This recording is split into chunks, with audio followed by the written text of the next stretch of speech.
나토 표준. 이제는 한국 무기 체계에 붙여도 손색 없을 표제인데요. 그만큼 자주포 분야에 있어서 한국의 위상은 절대적이었습니다. 하지만 그것도 이제 옛날 얘기가 되었는데요. 이제는 자주포뿐만 아니라 지난 영상에서 설명해드렸던 K2부터 공중전력까지 한국 무기 체계가 전 세계 방산 시장을 점령하고 있기 때문입니다. 특히 FA-50은 없어서 못 판다는 말이 절로 나올 지경인데요. 심지어 한국 무기 광팬을 자처하는 폴란드는 1조 2천억 원에 달하는 선수금을 미리 지불하고 제발 빨리만 만들어달라고 애원하고 있습니다. 그래서 준비했습니다. 과연 전 세계를 홀려버린 FA-50의 매력은 무엇인지 오늘 한번 알아보겠습니다.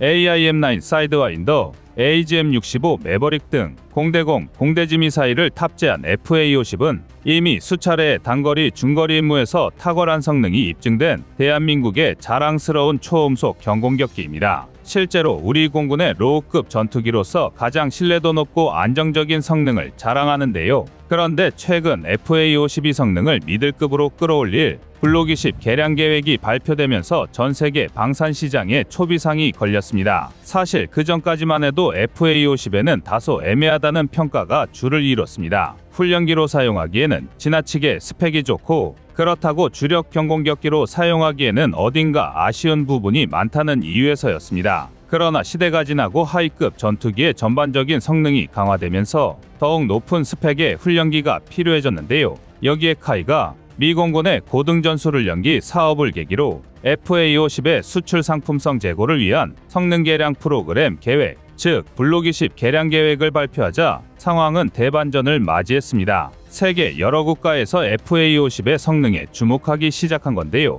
그도 그럴 게 블록 20 개량 계획이 적용되면서 FA-50은 그야말로 환골탈태나 다름없게 변화했습니다. 일례로 가장 핵심적인 개량점을 알아보자면 능동 이상 배열 레이더, 즉 A사 레이더와 중단거리 공대공 무장의 통합입니다. 이를 통해서 FA-50은 미사일의 사거리에 맞춰 여러 표적을 100km 동시 추적 공격하는 4.5세대 전투기 능력을 갖추게 되었습니다. 여기에 그동안 가장 큰 단점으로 지목받았던 공중급유 시스템이 추가되면서 기존 444km에 불과했던 전투행동 반경이 비약적으로 높아졌는데요. KF-21이 미들급 전투기에서 최강의 포지션을 차지했다면 FA-50은 로우급에서 선두를 쟁취한 것입니다. 이 정도면 공군이 약한 나라에서 주력 전투기로 사용하기에도 문제가 없는데요. 실제로 FA-52 블록 20 개량을 통해 시계 외교전, 통칭 BVR 능력을 확보하자 다수의 군사 전문가들은 FA-50 블록 20을 F5의 명성을 이을 전투기로 주목하고 있는 상황입니다.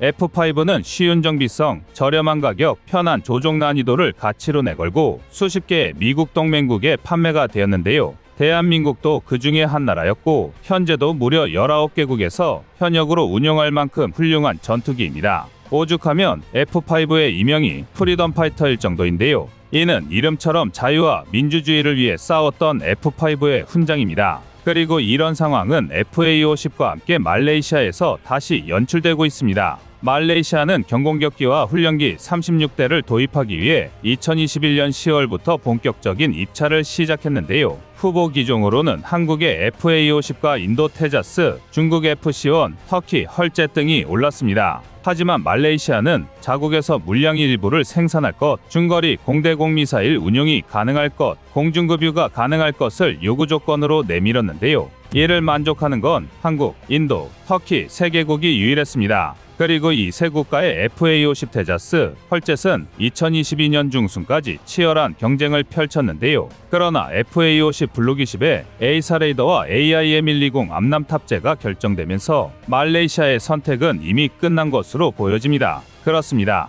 FA-50 도입의 초읽기에 들어선 건데요. 아닌 게 아니라 2022년 말 말레이시아 공군실 사단은 카이 본사를 방문하여 FA-50 성능 평가를 진행하기까지 했습니다. 말레이시아 공군실 사단의 현장 방문을 받은 건 한국이 유일한데요. 다수의 국내 전문가들은 이를 두고 FA-50이 이미 내정되어 있기 때문이라 설명하고 있습니다. 더군다나 말레이시아 현지의 유력 군사 매체에서는 노후한 미그-20 후기를 대체하기 위해 FA-50 블록-20 기종을 인수할 것이라는 보도가 나오는 등 FA-50 도입에 대한 긍정적인 반응이 잇따르고 있습니다. 이는 그만큼 FA-50 블록-20에 대한 세계적인 관심이 뜨겁다는 방증인데요. 말레이시아 이외에도 이집트, 캐나다, 미국 등 무려 18개국이 FA-50 도입에 관심을 보일 정도입니다. 이쯤이면 경공격기, 로우급 전투기 분야에서 FA-50이 나토 표준이 될 수도 있다는 게 절대 과장이 아닌데요. 어떤 무기체계가 한번 전세계적인 점유율을 차지하게 된다면 계속해서 꾸준한 수요가 발생하게 됩니다. 특히 동맹국을 중심으로 비슷한 무기체계가 도입되기 마련인데요.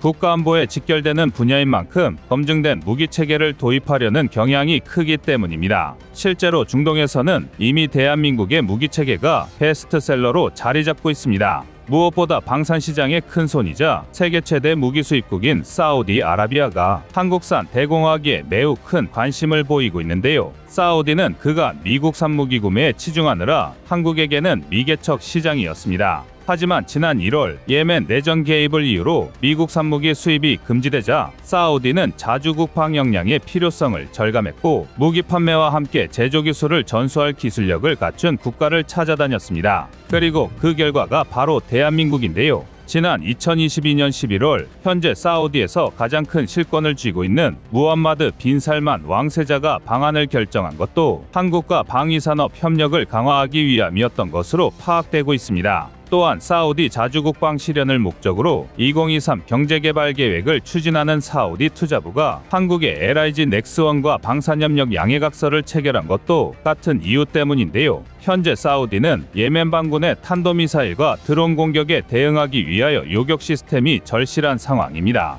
이에 따라 한국의 중거리 지대공 요격 체계인 천공2와 고성능 복합대공화기인 BO2에 지대한 관심을 보이고 있습니다. BO2는 하나디펜스가 해외 시장을 목표로 개발 중인 차세대 자주대공포인데요. 아직 자세한 정보는 공개되지 않았지만 모듈식으로 설계되어 요구 조건에 맞춘 다양한 성능이 제시되고 있습니다. 미국에 의존해왔던 무기 조달체계 다변화와 현지 생산을 꿈꾸는 사우디 입장에서는 상당히 구미가 당길 조건인데요. 만약 UAE에 이어 사우디까지 한국 무기체계 도입을 결정짓는다면 중동에 아주 강력한 생산기지가 건설되는 것입니다. 한국 방산시장으로서는 더할 나위 없는 호재인데요. 대한민국의 2023년 방산 수출 목표액은 170억 달러 이상입니다. 하나로 약 21조 원에 육박하는 어마어마한 금액인데요. 이는 적어도 2022년 이상의 액수를 달성하겠다는 원대한 포부입니다. 심지어 폴란드 방산 계약 같은 초거대 사업이 불확실함에도 상당히 도전적인 목표인데요. 하지만 일각에서는 노르웨이, 말레이시아, 루마니아, 사우디아라비아 등의 활약상을 보면 오히려 목표치가 낮다는 주장도 나오고 있습니다. 비록 최근 들어 프랑스, 독일 등 방산 선진국들이 견제를 본격화하기 시작했지만 대한민국 방산 시장의 상승세는 쉽게 꺾이지 않고 있는데요. 앞으로 3년 스톡홀름 국제평화연구소에서 집계한 한국의 방산 시장 규모가 어디까지 올라가 있을지 기대됩니다. 이상 꺼리튜브였습니다. 안녕하세요, 꺼리튜브입니다. 여러분의 가부나 성원에 힘입어 군사무기에 관심 없는 분들도 쉽게 이해하실 수 있는 대한민국의 육해공 군사무기의 숨은 비하 이야기를 책으로 엮었습니다. 하루 종일 검색해도 절대 찾을 수 없었던 비밀스러운 내용을 이제 책으로 만나보세요.